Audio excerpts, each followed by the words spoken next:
ప్రజాప్రతినిధి న్యూస్ కి స్వాగతం.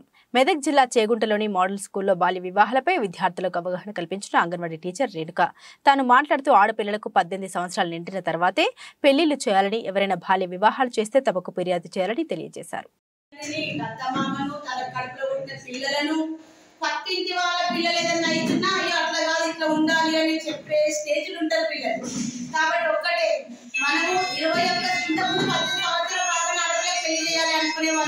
కానీ అట్లా కాదు. 21 సంవత్సరం వచ్చే వరకు ఆడపిల్లలకు పెళ్లి చేయకండి, పిల్లలకు పెళ్లి చేయకండి. 23 సంవత్సరాలు వచ్చే వరకు మగ పిల్లలకు పెళ్లి చేయకండి.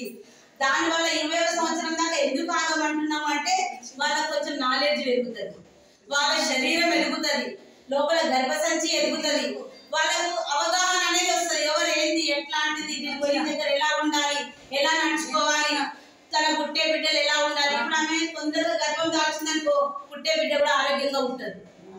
ఎప్పుడు 2 కిలోల కంటే తక్కువనే పుడుతుంది. అదే 20-23 ఏళ్ళ అమ్మాయి ప్రెగ్నెన్సీ వచ్చిందనుకో కంపల్సరీ 3 కిలోలు 3 కిలోన్నర పాపలు పుడుతున్నారు. అలాంటప్పుడు ఏమైతుంది, మనం హాస్పిటల్లో దింపాల్సిన అవసరం ఉంటుంది. ఆ పిల్లల్ని అవసరం ఉండదు, మనకి ఏ డాక్టర్ కూడా అవసరం లేదు. తల్లి పొదన వేసుకుంటుంది. తల్లి మంచిగా ఉండాలి అంటే మనం ఏం చేయాలి, పిల్లలకు మంచి చదువు ఇవ్వాలి, మంచి నాలెడ్జ్, మంచి చెడు గురించి ఎవరు చెప్పాలి. ముఖ్యంగా ఫస్ట్ ఇంటి దగ్గర ఉండే తల్లి చెప్పాలి. తల్లి తర్వాత తండ్రి, తర్వాత గురువులు. గురువులు ఇక్కడికి వచ్చిన తర్వాత ఎట్లాగా వాళ్ళు చెప్తారు, వాళ్ళు వినకుండా పట్టుబట్టి కూడా వీళ్ళు చెప్తారు. మాకు అంతుంది. కానీ ఇంటికాడ ముఖ్యంగా ఫస్ట్ దైవం మీరే, తల్లిదండ్రులే. తండ్రి మీరు ఇన్నటి పిల్లలు కూడా ఉంటే ఇట్లా కాదు బిడ్డ, ఇట్లా చేయాలి, ఇట్లా పోతే మనం ఇట్లా బాగుపడతాం, ఇట్లా నడిస్తే ఇట్లా ఉంటాము అని పిల్లలు చెప్తే మన పిల్లలు మనం చెప్తే వినలేరా? తల్లి చెప్తే కంపల్సరీ వింటారు.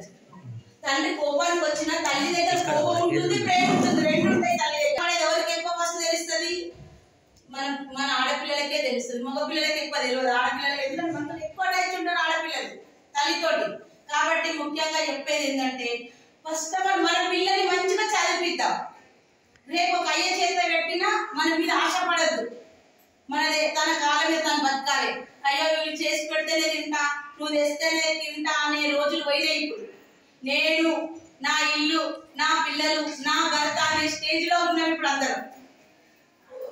అందుకని మేము ఫస్ట్ మేము ఎంత చెప్తున్నా మీరు పెళ్లి చేసుకోవద్దు పెళ్లి చేసుకోవద్దు అని చెప్తున్నాం పిల్లలకు. కానీ తల్లిదండ్రులు ఏమైతే తెలుసా, అమ్మ నాకు ఆడపిల్లలు ఉన్నారు, ఈ పిల్లలు అడుగు ఇంకొక పిల్ల వస్తుంది, వాళ్ళ భవిష్యత్తు ఎంత ఉంది, మన భవిష్యత్తు తగ్గిపోతుంది, వాళ్ళ భవిష్యత్తు ఎంత ఉంది, ఇంకా ముందు తరాలకు వాళ్ళు చేయాలి.